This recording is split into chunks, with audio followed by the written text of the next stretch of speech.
Good morning, students. I am Dr. Manju Bala Yadav, Associate Professor in Chemistry, Government College, Kota. आज हम BSc part 2 का thermodynamics 2 chapter में Carnot cycle को पढ़ेंगे। तो Carnot cycle जो है वो कार्नोट ने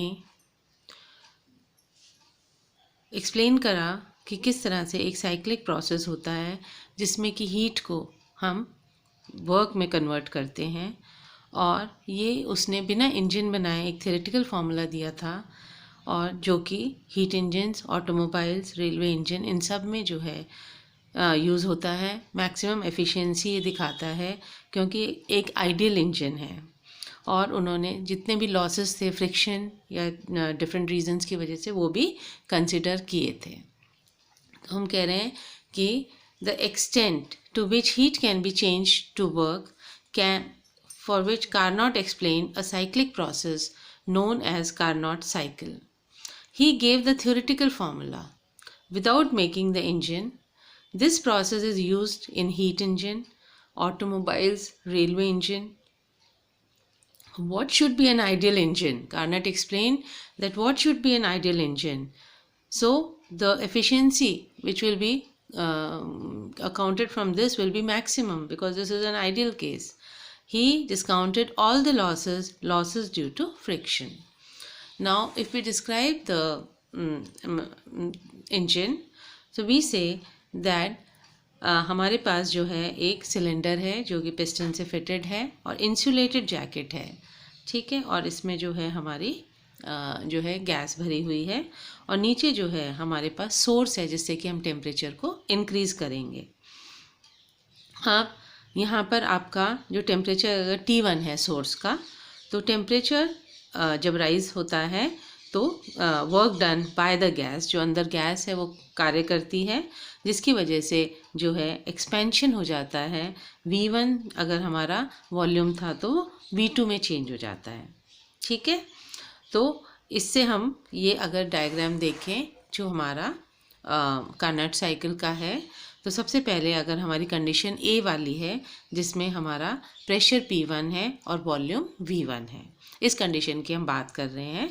और अब यहाँ पर क्योंकि हमने टेम्परेचर जो है रेज़ किया है, पर टेम्परेचर कांस्टेंट है, आइसोथर्मल कंडीशन है, तो उसकी वजह से जो है वॉल्यूम अब P1 V1 की जगह जो B कंडीशन हमारी हो गई वो है P2 V2।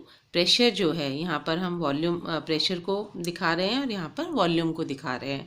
तो हमारा जो प्रेशर था पहले P1 था और अब वो कम हो गया P2, और हमारा वॉल्यूम जो है वो V1 था और हमारा वॉल्यूम जो है बढ़ गया V2 हो गया, यानी कि आइसोथर्मल एक्सपेंशन हो गया।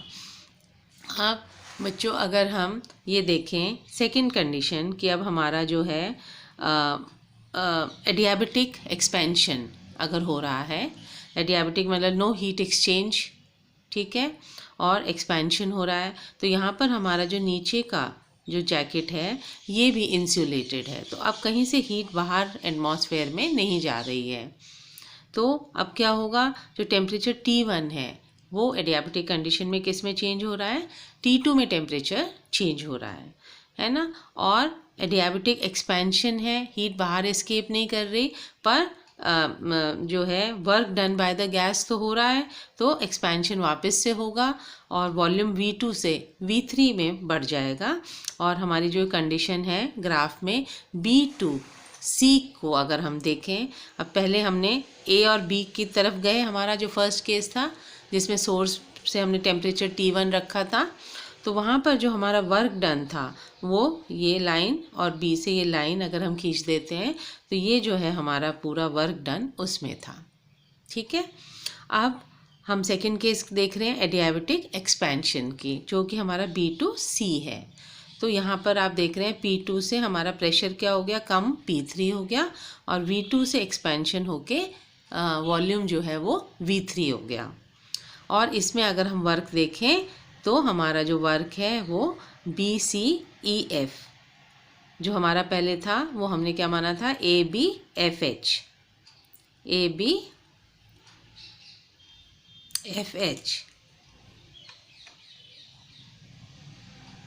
और सेकंड केस में BCEF।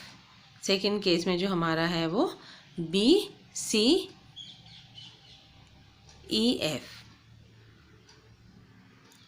BCEF,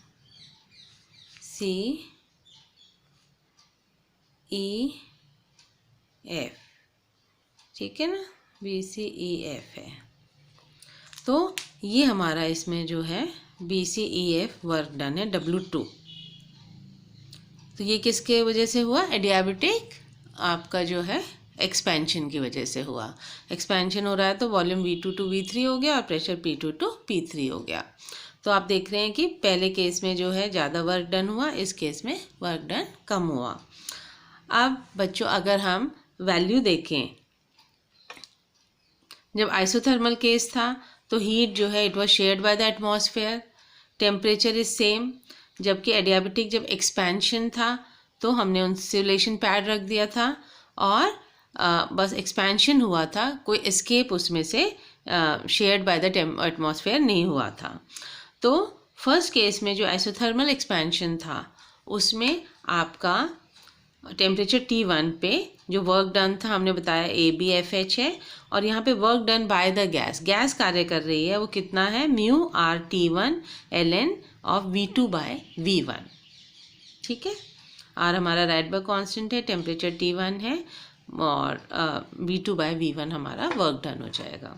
अब अगर हम एडियाबेटिक एक्सपेंशन देखें, सेकेंड केस जो हमारा B2C था, तो इसमें वॉल्यूम इंक्रीज हो रहा था पर हीट जो है वो अंदर ही थी, तो इसलिए टेम्परेचर जो है कम हो जाता है। टेम्परेचर जो है किस में चेंज हो जाता है?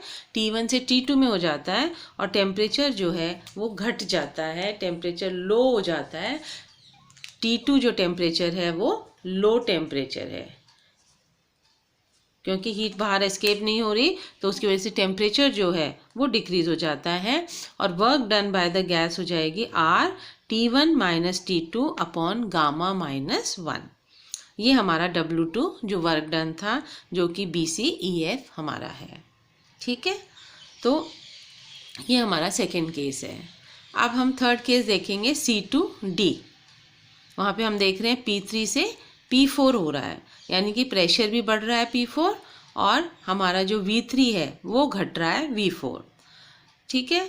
तो इस केस को अगर हम देखें थर्ड केस को, तो थर्ड केस जो है हमारा ये C2D वाला है, C2D वाला हमारा केस है। इसमें हमारा जो है नीचे अब वर्क डन अभी तक बाय द गैस थी, अब work done on the gas है, ठीक है। तो ये जो है नीचे टेम्परेचर T2 सिंक जो हम देख रहे हैं, ये सोर्स है, ये सिंक है। तो इसमें क्या होगा थर्ड केस में? आइसोथर्मल कॉम्प्रेशन बोल रहे हैं इसको हम, आइसोथर्मल कॉम्प्रेशन। टेम्परेचर इसमें इंक्रीज होगा वापस से, ठीक है, और heat generated moves to the sink. Temperature बढ़ने के कारण जो हीट होगी वो कहाँ चली जाएगी? सिंक में चली जाएगी, क्योंकि सरफेस जो है अब वापस से कंडक्टिंग है, ठीक है। So we are doing work on the gas. अब गैस कार्य नहीं कर रही, गैस के ऊपर कार्य हो रहा है, तो प्रेशर जो है वो इंक्रीज हो जाएगा और वॉल्यूम वापस से डिक्रीज हो जाएगा फ्रॉम V3 टू V4, जैसा कि हमने इस केस में देखा।